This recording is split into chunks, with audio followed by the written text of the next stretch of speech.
Assalamualaikum warahmatullahi wabarakatuh. Nama saya Akriko Herdantia Wibowo. Saya mahasiswa UGM Jakarta. Saya akan mempresentasikan tesis saya yang berjudul Analisis Strategi Bersaing PT Waskita Karya di Pasar Konstruksi Nasional. Pertama, saya akan ucapkan terima kasih kepada dosen pembimbing saya, Profesor Bambang Rianto. Sejak terpilih sebagai Presiden Indonesia, Jokowi selalu berusaha untuk meningkatkan pertumbuhan ekonomi dan meningkatkan daya saing Indonesia di pasar internasional. Salah satu caranya untuk memenuhi hal tersebut adalah dengan pembangunan infrastruktur secara masif. Pembangunan infrastruktur secara masif bertujuan untuk membangkitkan pusat-pusat ekonomi baru di seluruh wilayah Indonesia, juga menyambungkan pusat produksi ke pusat-pusat distribusi yang ada di seluruh negeri ini. Program pembangunan infrastruktur yang masif bisa dilihat dari kenaikan anggaran APBN untuk pembangunan infrastruktur yang selalu meningkat dari tahun 2014 hingga 2019. Hal tersebut memberikan angin segar pada dunia konstruksi Indonesia, khususnya di perusahaan yang berkecimpung di bidang jasa konstruksi. Bisa dilihat dari data dari BPS, pada tahun 2014 ada 129.000 perusahaan jasa konstruksi yang beroperasi di Indonesia. Tetapi seiring dengan meningkatnya pembangunan infrastruktur, pada tahun 2019 jumlah perusahaan yang beroperasi di Indonesia untuk perusahaan jasa konstruksi meningkat menjadi 160.000 perusahaan. Itu hanya pada 5 tahun saja. Tetapi dari banyaknya perusahaan jasa konstruksi yang beroperasi beroperasi di Indonesia, hanya sekitar 10 perusahaan saja yang menguasai 50 pangsa pasar konstruksi nasional, dan 5 diantaranya adalah BUMN. Nah, BUMN tersebut adalah 1. PT Waskita Karya, 2. PT Adikarya, 3. PT Wijaya Karya, 4. PT Utama Karya, dan 5. PT Pembangunan Perumahan. Pada tesis ini, kita akan menganalisis salah satu perusahaan konstruksi terbesar di Indonesia, yaitu PT Waskita Karya. PT Waskita Karya berdiri pada tahun 1961 dan saat ini memiliki aset sekitar 137 triliun. PT Waskita Karya selain hanya menjadi perusahaan jasa konstruksi, juga mengembangkan usahanya ke beberapa bidang, terutama bidang-bidang yang mendukung untuk perusahaan bisa lebih baik di jasa konstruksi. Di antaranya, 1. Waskita Beton Precast adalah perusahaan konstruksi atau perusahaan pembuat precast yang berfungsi untuk mendukung kegiatan utama jasa konstruksi milik Waskita.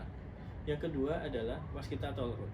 Waskita Toll Road adalah perusahaan milik Waskita yang berinvestasi untuk membuat atau membangun tol-tol yang ada di seluruh Indonesia sebagai mitra pemerintah.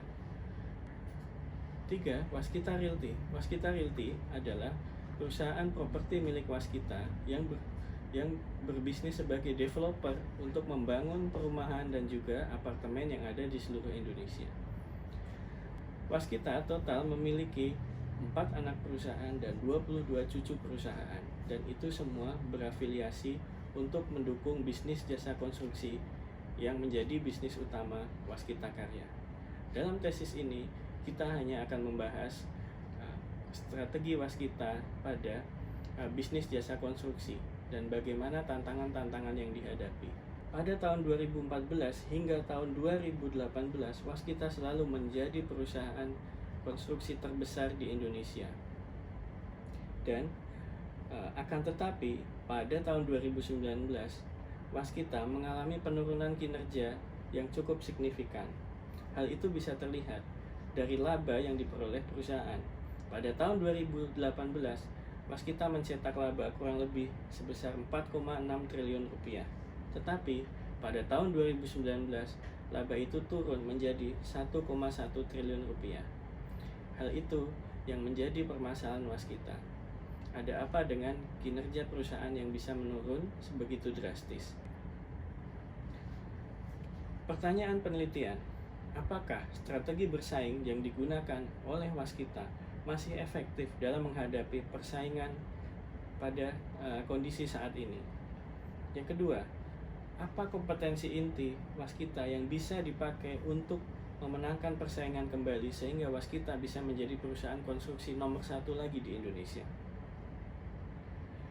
Tujuan penelitian: 1. Mengidentifikasi tingkat kompetensi waskita. 2. Mengevaluasi strategi bersaing yang diterapkan perusahaan apakah masih efektif. 3. Memformulasikan alternatif strategi bersaing yang tepat untuk perusahaan dalam menghadapi kondisi persaingan pada saat ini. Manfaat penelitian: memberikan evaluasi bagi perusahaan apakah strategi yang dijalankan oleh perusahaan saat ini masih sesuai untuk memenangkan persaingan dalam industri konstruksi, serta memberikan saran perbaikan untuk strategi bersaing perusahaan. Lingkup penelitian: penelitian ini dibatasi hanya lingkup bisnis waskita di bidang konstruksi saja. Periode amatan penelitian adalah pada kurun waktu 5 tahun, yaitu pada tahun 2014 hingga tahun 2019. Landasan teori. Landasan teori yang digunakan pada tesis ini adalah kerangka kerja strategi yang dikemukakan oleh Thomson, yaitu pemikiran strategis dimulai dengan penilaian lingkungan eksternal dan internal perusahaan sebagai dasar untuk memutuskan arah jangka panjang dan mengembangkan visi strategis. Kemudian bergerak menuju evaluasi strategi alternatif dan model bisnis yang paling menjanjikan bagi perusahaan, dan berujung pada pemilihan strategi tertentu yang paling cocok untuk perusahaan tersebut. Untuk kerangka penelitian, pertama kita mempelajari kondisi dan strategi perusahaan saat ini. Baru kita menganalisis faktor lingkungan eksternal dengan beberapa framework seperti Porter, Driving Force, dan Key Success Factor. Setelah itu, baru kita menganalisis faktor lingkungan internal dengan kita melihat analisa kinerja perusahaan, analisa sumber daya dan kapabilitas, serta penilaian daya saing atau FRIO. Dari kedua faktor eksternal dan internal tersebut, maka akan didapat peluang dan ancaman, serta kekuatan dan kelemahan. Nah, dari faktor-faktor tersebut, kita evaluasi hasil analisis strateginya dan dibandingkan dengan strategi perusahaan yang digunakan saat ini. Dari situ, kita bisa melihat apakah strategi perusahaan yang digunakan saat ini masih efektif atau tidak. Hasil penelitian dan pembahasan. Dari hasil analisis yang kita lakukan, maka pertama kita tentukan potensi kekuatan internal perusahaan. Potensi kekuatan internal waskita adalah waskita memiliki akses dan networking aktif pada segmentasi pasar.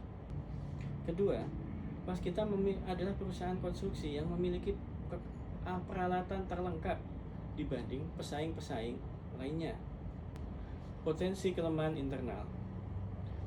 Waskita saat ini banyak mengambil proyek-proyek turnkey, dan akibatnya ekuitas perusahaan menjadi terbatas akibat kita mengambil proyek-proyek turnkey tersebut karena pembayarannya tidak bisa dilakukan secara berkala.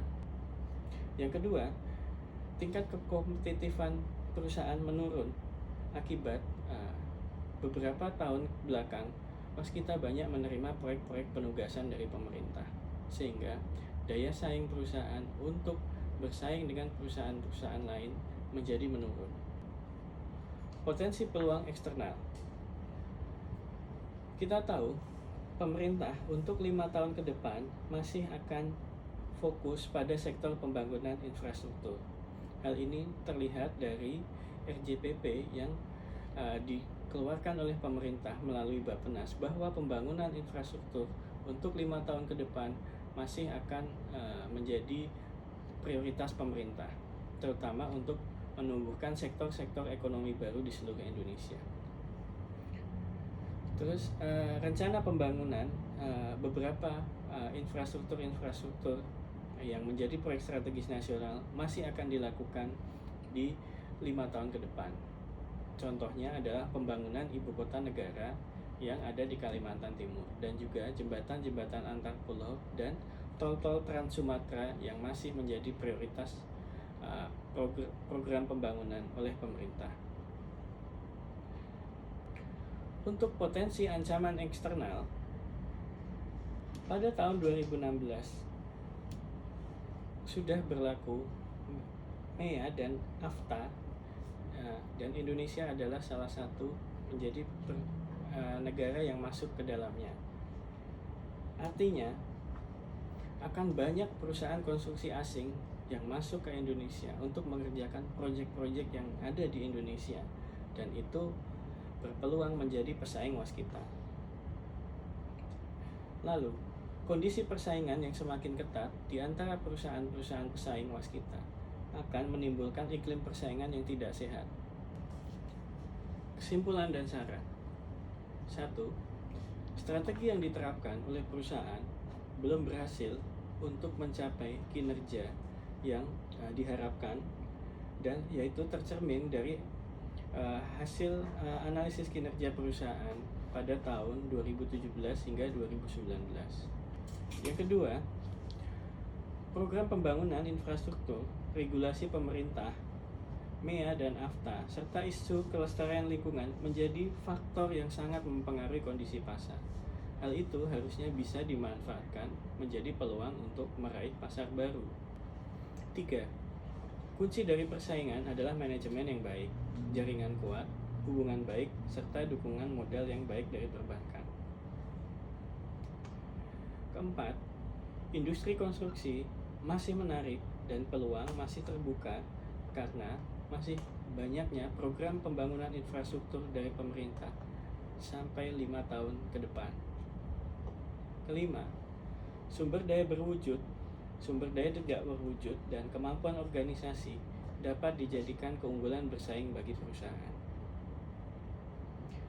Untuk saran bagi perusahaan adalah: 1. Menetapkan penetration pricing demi memperoleh pasar baru, atau kita gunakan penetration pricing untuk masuk ke pasar baru, sehingga perusahaan atau waskita menjadi lebih menarik di mata owner yang belum kenal dengan kinerja waskita dengan menetapkan harga yang lebih murah dari pesaing. Yang kedua, untuk pemasaran, menghidupkan kembali aktivitas kantor cabang demi memperoleh informasi pasar yang lebih tajam dan intelijensi pasar yang lebih mendalam. 3. Tetap fokus pada proyek strategis nasional berskala besar. Yang keempat, memanfaatkan sinergi antar BUMN untuk mendapatkan pangsa pasar baru di luar pasar-pasar konvensional yang saat ini sudah dimasuki oleh perusahaan. Kelima, meraih pasar dengan melibatkan perusahaan dari tahap awal perencanaan proyek terhadap owner, sehingga pada saat proyek itu sudah siap untuk dimunculkan, perusahaan kita sudah lebih siap atau selangkah lebih di depan dibanding pesaing-pesaing kita. 6. Memaksimalkan reputasi perusahaan di tingkat nasional serta tingkat Asia, karena selama ini waskita walaupun sebagai perusahaan konstruksi terbesar di Indonesia, namanya masih kalah dibanding perusahaan-perusahaan asing atau perusahaan-perusahaan konstruksi lokal lain yang lebih dulu masuk ke pasar-pasar konvensional atau pasar-pasar konstruksi yang lain. 7. Melakukan kontrak secara terpadu dengan pihak ketiga, yaitu subkontraktor dan supplier, supaya kita mendapatkan harga atau margin yang lebih baik untuk material serta pekerjaan yang akan kita subkontraktorkan kepada pihak ketiga. Demikian presentasi tesis dari saya yang berjudul Analisis Strategi Bersaing PT Waskita Karya di Pasar Konstruksi Nasional. Terima kasih atas perhatiannya. Wassalamualaikum warahmatullahi wabarakatuh.